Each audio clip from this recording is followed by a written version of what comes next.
बताता हूँ, ठीक है। ये बहुत जल्दी हो जाएगा, इसमें आपका बहुत ज्यादा कैलकुलेशन नहीं है। टोटल आप मान के चलो कि 2010 में जब आया था तो ये टोटल 3 सवाल है और तीनों 4-4 नंबर के हैं, मतलब टोटल आपके 12 मार्क्स। तो ये पैराग्राफ है 12 मार्क्स का, और 12 मार्क्स का तो है, लेकिन देखो इसको हम बहुत जल्दी और इजीली कर सकते हैं और बहुत जल्दी भी कर सकते हैं। मतलब ये काफी आसान है। देखो इसमें आप प्रॉपर डायग्राम बना लो बस पहले तो पैराग्राफ को पढ़ लो। Tangents are drawn from this point to this ellipse. तो पहले सबसे पहली बात तो ये जो एलिप्स है वो हॉरिजॉन्टल है क्या, है ना। इसमें ए का वैल्यू 3 है और बी का वैल्यू 2 है, तो एलिप्स अपना हॉरिजॉन्टल है। तो डायग्राम आप यहाँ पे ड्रॉ कर लो। Ellipse will be something like this, है ना, इस तरह का एक एलिप्स है। तो ये एलिप्स है। अब इसमें ए का वैल्यू 3 है और बी का वैल्यू 2 है। Yes, that is already given in the question. A का वैल्यू 3, बी का वैल्यू 2, कंपेयर कर लेना। ये एलिप्स है, एलिप्स अपने को ऑलरेडी गिवन है। तो ये पॉइंट कहां पे लाई करेगा, इसका प्रॉपर डायग्राम बनाओ। 3,4 3,4 जो पॉइंट है वो इस पॉइंट के ठीक ऊपर होगा ना। ये वाला पॉइंट है 3,0, तो 3,4 जो होगा वो एक्जैक्टली इसके ऊपर ही होगा ना। 3,4 विल बी समवेयर हियर। ये वाला जो पॉइंट है ये 3,4 है। ये चमका कि नहीं सब लोगों को, अगर आप इसका प्रॉपर डायग्राम बनाओगे ना, क्योंकि ये इसमें ए का वैल्यू 3 है, यहाँ पे ए का वैल्यू 3 है, मतलब ये डिस्टेंस 3 है। अगर ये डिस्टेंस 3 है तो ये 3,0 वर्टेक्स है, तो वर्टेक्स के ठीक ऊपर होगा 3,4। तो अगर आप प्रॉपर डायग्राम बना लोगे ना तो ये क्वेश्चन बस अब खत्म हो गया। तो 3,4 अगर ये वाला पॉइंट है तो ऑब्वियसली एक टेंजेंट तो यही है ना। आपको बोला कि 2 टेंजेंट्स आप ड्रॉ करो, तो एक टेंजेंट तो यही है और दूसरी टेंजेंट ऐसे बनेगी, है ना। दूसरी जो टेंजेंट होगी that will be something like this, ellipse को टच करेगी, समझ गया ना। तो ये 2 टेंजेंट्स है। तो ये डायग्राम कितने लोगों को समझ में आ गया, क्योंकि क्वेश्चन में आपको जो पॉइंट गिवन है वो ठीक ये वर्टेक्स के ऊपर है। अगर वर्टेक्स के ऊपर है तो डायरेक्टली आपका जो एक टेंजेंट है वो तो यही आ गया। This is one tangent, this is another tangent, और जो पॉइंट ऑफ इंटरसेक्शन आपको बोला है find out it is touching the ellipse. तो tangents are touching the ellipse at point A and B. अच्छा, तो ये वाला जो पॉइंट है दिस पॉइंट इज ए, और ये वाला जो पॉइंट है दिस पॉइंट इज बी। तो एक पॉइंट तो डायरेक्टली आ गया ना 3,0। तो 3,0 आप देख लो कि कौन से ऑप्शन में है। एक तो ये वाले ऑप्शन में है, एक ये वाले ऑप्शन में है, मतलब ये और ये तो गलत है, ठीक है। 2 ऑप्शन तो हमने वैसे ही रिजेक्ट कर दिया। इसका ऑब्जेक्टिव अप्रोच आपको समझ में आ रहा है। ये 2 ऑप्शन तो बिल्कुल ही जो सबसे डरावने वाले ऑप्शन थे वही आपके रिजेक्ट हो गए, क्योंकि एक जो coordinates of point A and B पूछा है, तो एक पॉइंट तो डेफिनेटली अपने को पता है कि भाई 3,0 तो आएगा ही आएगा। और दूसरा जो पॉइंट होगा वो ये वाला पॉइंट कौन सा है बताओ। ये वाला पॉइंट है 0,2 ना। तो दूसरा जो पॉइंट है, दूसरा जो पॉइंट ऑफ कॉन्टैक्ट है वो 0,2 है क्या, वो 0,2 तो नहीं है। मतलब ये वाला ऑप्शन भी गलत है ना, दिस ऑप्शन इज रॉन्ग। क्योंकि अगर आप दूसरा टेंजेंट बनाओगे तो वो यहां पे थोड़ी ना टच करेगा, वो तो यहां पे कहीं पे टच करेगा ना। You are getting my point. दूसरा जो पॉइंट ऑफ कॉन्टैक्ट आएगा वो 0,2 तो नहीं आएगा, पक्की बात है। तो मतलब 3 ऑप्शन यहां पे रिजेक्ट हो गए, ठीक है। 3 ऑप्शन रिजेक्ट हो गए, तो अपने को पता चल गया कि भाई हाँ एक ही ऑप्शन बचा है, तो दैट इज द आंसर, ठीक है। तो बस फर्स्ट पार्ट का ये जो पहला क्वेश्चन है उसका आंसर तो डी आ गया। ये चमका कि नहीं, यस और नो। सबसे पहले एक बार फिर से इसको रिपीट कर देते हैं। एक इलिप्स आपको गिवन है, और ये जो इलिप्स है उसमें अगर आप वर्टेक्स निकालोगे तो वर्टेक्स होता है a,0। ओके, यही होता है वर्टेक्स, मतलब वर्टेक्स आ जाएगा 3,0। ये 3,0 के ठीक ऊपर आएगा ये वाला पॉइंट 3,4। वहां से आपको 2 टेंजेंट्स बनानी है, तो यहां से अगर आप 2 टेंजेंट बनाओगे तो ऑब्वियसली एक टेंजेंट तो यही आएगी ना। This is one tangent, this is second tangent, तो एक पॉइंट ऑफ कॉन्टैक्ट तो यही आ गया। एक पॉइंट ऑफ कॉन्टैक्ट आपका आ गया 3,0, तो 3,0 तो आएगा ही।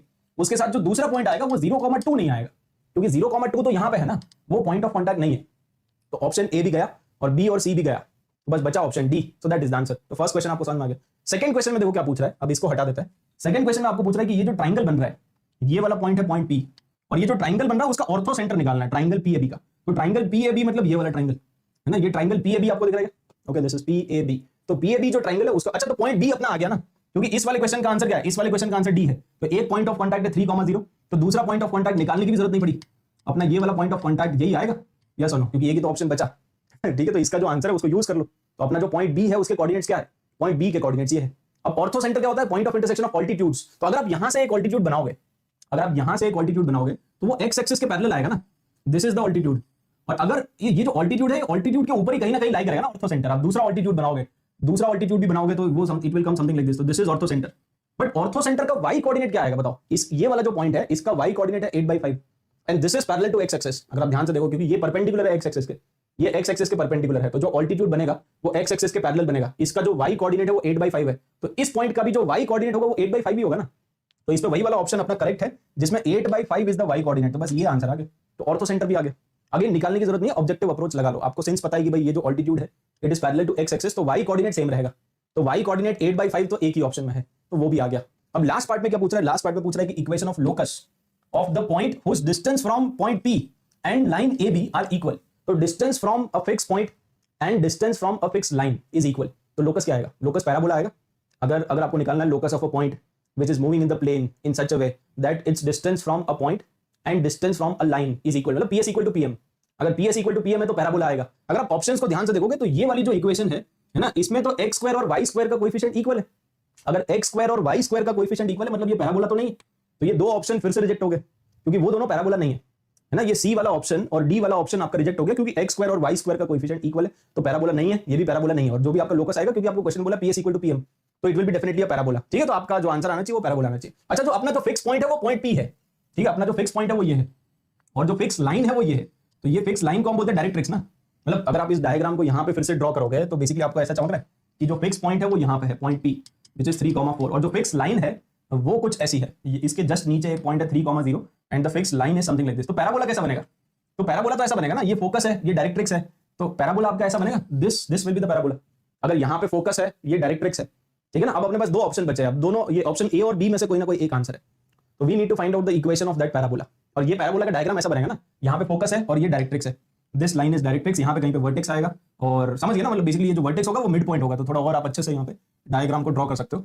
तो basically parabola will be something like this. तो अगर आप ध्यान से देखोगे तो ये जो ओरिजिन है, ओरिजिन तो यहाँ पे लाई कर रहा है ना, इसमें भी हम ऑब्जेक्टिव अप्रोच लगा सकते हैं। बेसिकली अगर आप ध्यान से देखोगे ना, तो ये जो पहला वाला ऑप्शन है उसमें अगर आप ओरिजिन पुट करोगे तो पॉजिटिव आ रहा है, और दूसरा जो ऑप्शन है उसमें अगर आप ओरिजिन पुट करोगे तो -241 आ रहा है, नेगेटिव आ रहा है। मतलब पहले वाले में ओरिजिन पुट करोगे तो S1 का वैल्यू क्या आ रहा है, ग्रेटर देन 0, और दूसरे वाले में ओरिजिन पुट करोगे तो S1 का वैल्यू लेस देन 0 आ रहा है। बट ये जो पैराबोला आपने ड्रॉ किया तो ओरिजिन उसके बाहर है ना, तो कौन सा ऑप्शन करेक्ट होना चाहिए? अगेन पूरा इक्वेशन निकालने की जरूरत नहीं है ना, ऑब्जेक्टिवली चेक कर लो आप। तो बेसिकली ओरिजिन पैराबोला के बाहर लाई करना चाहिए, आपको इतना पता है, आपको इतना ही पता है, और इसके बेसिस पे भी आप पैराग्राफ पूरा सॉल्व कर सकते हो। तो origin is lying outside the parabola, origin is lying outside the parabola, मतलब जिसमें नेगेटिव है वही आपका आंसर है। ठीक है, तो यहाँ पे नेगेटिव किसमें है, origin is lying outside the parabola, तो जिसमें ऑप्शन बी आ जाएगा। ओके, तो फाइनली इसका आंसर क्या है, डी सी और है ना बी, डी सी और बी आ जाएगा फाइनल आंसर। ये चमक गया सबको? यस, इसमें किसी को कोई दिक्कत? इसमें ऑप्शन ए और बी में आपको फिगर आउट करना था ना। तो बेसिकली आप यहाँ पे देख लो, equation of locus of the point whose distance from a fix point and fix line. तो ये आपकी फिक्स लाइन है, ये डायरेक्ट्रिक्स है, और ये फोकस है, तो पैराबोला ऐसा बनेगा। तो पैराबोला के बाहर है ना ये पॉइंट, अगर पैराबोला के बाहर है तो बेसिकली S1 क्या आना चाहिए, ग्रेटर देन 0 ना। बाहर के लिए क्या होता है, ग्रेटर देन 0, और अंदर के लिए क्या होता है, लेस देन 0। ठीक है, इसमें बेसिकली बाहर के लिए ग्रेटर देन 0 और अंदर के लिए लेस देन 0। तो ये इनसाइड है, ये आउटसाइड है। चमक गया होगा मेरे ख्याल से, चमका कि नहीं?